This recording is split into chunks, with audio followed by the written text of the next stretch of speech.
Hi friends, welcome to Q&A episode number 221. Every Sunday మన ఛానల్లో Q&A episode జరుగుతుంది కదా. లాస్ట్ సండే Q&A వీడియోలో ఏదైతే మీరు కామెంట్స్ చేశారో వాటిలో కొన్ని ఇంట్రెస్టింగ్ కామెంట్స్ అయితే పిక్ చేశాను. ఫస్ట్ కామెంట్ చూసుకున్నట్లయితే కృష్ణ అడిగారు, బ్రో బైక్కి PPF అవసరమా, పెయింట్ ప్రొటెక్షన్ ఫిలిం. సో ఇది మీరు కొత్తగా వెహికల్ పర్చేస్ చేసినప్పుడు గీతలు పడకుండా వేయించుకుంటారు. చాలా మంది అయితే వేయించుకుంటూ ఉంటారు అనమాట. వాటిలో చాలా రకాలు అయితే ఉంటాయి. మంచి క్వాలిటీది వేయించుకున్నారనుకోండి, ఇఫ్ ఇన్ కేస్ ఏదైనా గీతలు పడినా సరే మీరు మళ్ళీ రిమూవ్ చేసేటప్పుడు పెయింట్ అనేది ఊడిపోకుండా ఉండిద్ది అనమాట. సో దాంట్లో చాలా రకాలు అయితే ఉన్నాయి అనమాట. వాటిని అయితే నేను మీకు సజెస్ట్ చేయను. దానికన్నా సిరామిక్ కోటింగ్ వేయించుకోండి. సింపుల్గా ఆ ఫ్యూయల్ ట్యాంక్ దగ్గర కానీ, సైడ్ ప్యానల్స్ దగ్గర కానీ, ఫ్రంట్ మడ్ గార్డ్ దగ్గర కానీ మీరు సిరామిక్ కోటింగ్ వేయించుకున్నారనుకోండి, వానకి తడిచిన ప్రాబ్లం అయితే ఏమీ ఉండదు. గీతలు కూడా అంత తొందరగా పడవు అనమాట. ఇఫ్ ఇన్ కేస్ గీతలు పడితే మనం అయితే ఏమీ చేయలేము. పెయింట్ ప్రొటెక్షన్ ఫిల్మ్ అయితే నేను మీకు రికమెండ్ చేయను. మీరు వేయించుకోవాలనుకుంటే వేయించుకోవచ్చు. నెక్స్ట్ హాయ్ అయితే కామెంట్ చేశారు. First of all thank you so much bro, మన ఛానల్లో మెంబర్గా జాయిన్ అయ్యి ఛానల్కి ఎంతో కొంత హెల్ప్ చేస్తున్నందుకు. అన్న టీవీఎస్ రైడర్ కొందాం అనుకుంటున్నా, డైలీ యూసేజ్కి కొనొచ్చా లేదా అని చెప్పేసి. One of the best vehicle అని చెప్పుకోవచ్చు. అది మీకు 3 wheels ఇంజన్తో లభిస్తూ ఉంది. కాకపోతే మీరు సింగిల్గా వాడుకుంటానంటేనే మీరు రైడర్ 125 అయితే కొనుక్కోండి. ఫ్యామిలీకి కూడా ఉపయోగపడాలి, నాకు కొద్దిగా మైలేజ్ రావాలి, తక్కువ ప్రైస్లో కావాలి అనుకుంటే హోండా షైన్ 125, షైన్ SP 125 మీ ఇష్టం. ఈ రెండింటిలో ఏదైనా ఒకటి కొనుక్కోండి. లేదు బ్రో నాకు కొద్దిగా స్టైలిష్ లుక్స్ ఉండాలి, కాలేజీకి వెళ్ళి వస్తుంటా నేను, లైట్ వెయిట్ ఉండాలి, 3 wheels ఇంజిన్, పెర్ఫార్మెన్స్ బాగుండాలి, కొద్దిగా ఎగ్జాస్ట్ లౌడ్ ఉండాలి అని అనుకుంటే మాత్రం రైడర్ 125 మీరు కొనుక్కోవచ్చు. నెక్స్ట్ సూర్య అయితే కామెంట్ చేశారు, MT-15 2026 మోడల్ రివ్యూ చేయన్నా, నీ ఛానల్ రివ్యూ కోసం వెయిటింగ్ అని చెప్పేసి. ఖచ్చితంగా 2026 యమహా MT-15 వీడియో అయితే చేస్తాను. కొంచెం టైం అయితే పట్టిద్ది. Maximum as soon as possible అయితే చేయడానికి నేను ట్రై చేస్తాను బ్రో. ఎందుకంటే పాత వెహికల్కి 2026 వేరియంట్కి డిఫరెన్సెస్ అయితే ఏమీ లేవు. సేమ్ అదే వెహికల్, కలర్స్ కూడా మీకు అవే ఉన్నాయన్నమాట. కొత్తగా ఏ కలర్ కూడా లాంచ్ చేయలేదు. కానీ చాలా మంది అయితే అడుగుతూ ఉన్నారనమాట. సూర్య బ్రోనే కాదు, ఇంకా కొంతమంది ఇన్స్టాగ్రామ్లో కూడా మెసేజ్ చేస్తూ ఉన్నారు, MT-15 కొనుక్కోవాలా, R15 version 4 కొనుక్కోవాలా, R15 version 5 ఎప్పుడు వస్తుంది, MT-15 వీడియో చేయండి బ్రో అని చెప్పేసి ఇట్లాగే ఏదో ఒక కామెంట్ అయితే చేస్తూ ఉన్నారనమాట.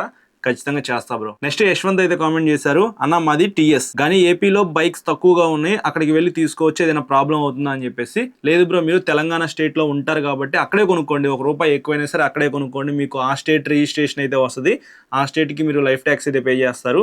అక్కడే ఎక్కువగా మీరు తిరుగుతూ ఉంటారు కాబట్టి ఇఫ్ ఇన్ కేస్ పోలీసులు పట్టుకున్నా సరే ఇక్కడికి ఎందుకు వచ్చారు, ఏపీ రిజిస్ట్రేషన్ మీరు ఎందుకు చేయించుకున్నారు, ఏపీ రిజిస్ట్రేషన్ చేసుకున్న వెహికల్ ఇక్కడికి ఎందుకు తీసుకొచ్చి మీరు యూజ్ చేస్తున్నారని చెప్పి అడిగే అవకాశం అయితే ఉంది.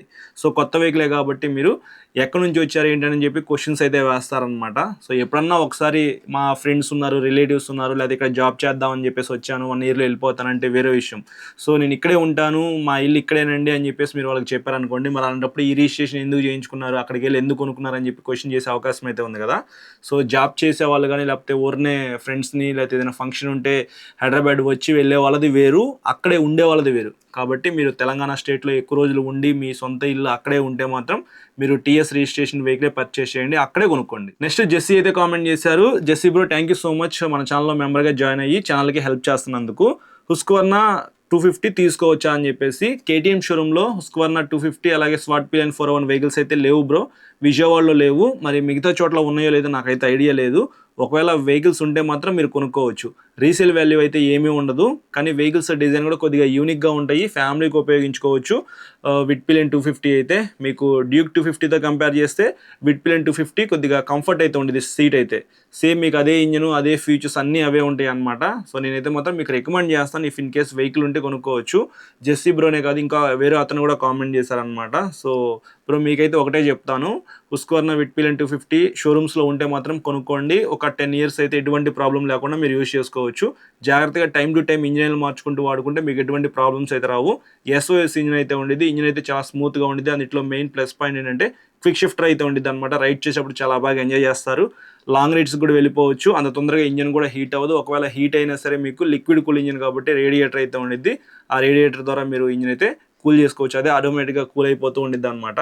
So one of the best vehicle అని చెప్పుకోవచ్చు 250cc. నాకు తెలిసి డ్యూక్ 250తో కంపేర్ చేసుకుంటే ఈ వెహికల్ కొద్దిగా తక్కువ ప్రైస్లో వస్తుంది అనుకుంటా. సో చూడండి, ఒకవేళ హుస్క్వర్నా విట్పిలియన్ 250 లేకపోతే మీరు డ్యూక్ 250 కొనుక్కోవచ్చు. నెక్స్ట్ సూర్య అయితే కామెంట్ చేశారు, బ్రో ఈ సైకిల్స్ మీద వీడియో ఎందుకు చేయట్లేదు మీరు అని చెప్పేసి. ట్రై చేస్తా బ్రో, ఎందుకంటే ఈ సైకిల్స్ అనేది మనకి చాలా తక్కువ అయితే ఉంటాయి. 25,000 రూపీస్ నుంచి 50,000 రూపీస్ లోపు మనకి అవి లభిస్తూ ఉన్నాయి కదా. సో కొద్దిగా ఎక్స్పెన్సివ్ వెహికల్స్, అంత ప్రైస్ పెట్టినప్పుడు మనకి మంచి క్వాలిటీ అయితే ఉండాలి. సో అంత మంచి క్వాలిటీ ఇచ్చే వెహికల్స్ అయితే నాకు ఇంకా ఏమీ కనిపించలేదన్నమాట. ఒకవేళ నాకు తెలిస్తే మాత్రం వీడియో అయితే ఖచ్చితంగా మీరు చూస్తారు. ఇంతకుముందు లాస్ట్ ఇయర్ అంతకుముందు ఇయర్ అనుకుంటా ఎలక్ట్రికల్ సైకిల్స్ మీద ఒక వీడియో కూడా చేశాను, ఎపిక్ బైక్స్ అని చెప్పేసి. ఒకసారి మన ఛానల్లో ఉండిద్ది, మీరు చెక్ చేయొచ్చు. అది నాకు కొద్దిగా బెటర్ అనిపించింది. వాళ్ళు చాలా బాగా రీసెర్చ్ చేశారనమాట. సో ఒకసారి ఆ వీడియో చూస్తే మీకు అర్థమవుతుంది. సో అది కొనడానికి ట్రై చేయండి. లేకపోతే మాత్రం ఇంకేమైనా నాకు బెస్ట్ అనిపిస్తే మాత్రం వీడియోస్ చేస్తాం, దాని ప్రకారంగా మీరు అవి చూస్ చేసుకోవచ్చు. నెక్స్ట్ పాగల్ ఎం అయితే కామెంట్ చేస్తారు, అన్న ఎక్స్పల్స్ 210 2026 బైక్ అప్డేట్ ఇవ్వన్నా అని చెప్పేసి. ప్రస్తుతానికి ప్రాబ్లమ్స్ అయితే ఉన్నాయి. హీరో కంపెనీ వాళ్ళు ఇంకా వాటిని సార్ట్అవుట్ చేస్తూనే ఉన్నారనమాట. 2026 వెహికల్స్ మీద వీడియో చేయాలంటే షోరూమ్కి రావాలి కదా బ్రో, వాటిని ఇంకా అప్డేట్ చేస్తూ ఉన్నారు కాబట్టి షోరూమ్స్కి అయితే ఇంకా రాలేదన్నమాట. సో వన్స్ ఆ వెహికల్స్ అనేది అప్డేట్ చేసి మంచిగా ఎటువంటి ప్రాబ్లం లేకుండా షోరూమ్కి వస్తే మాత్రం ఖచ్చితంగా చేస్తాను. సో ఆ ప్రైస్ బ్రాకెట్లో మనకి మంచి లాంగ్ ట్రావెల్ సస్పెన్షన్తో దొరికే ఏకైక వెహికల్ కదా.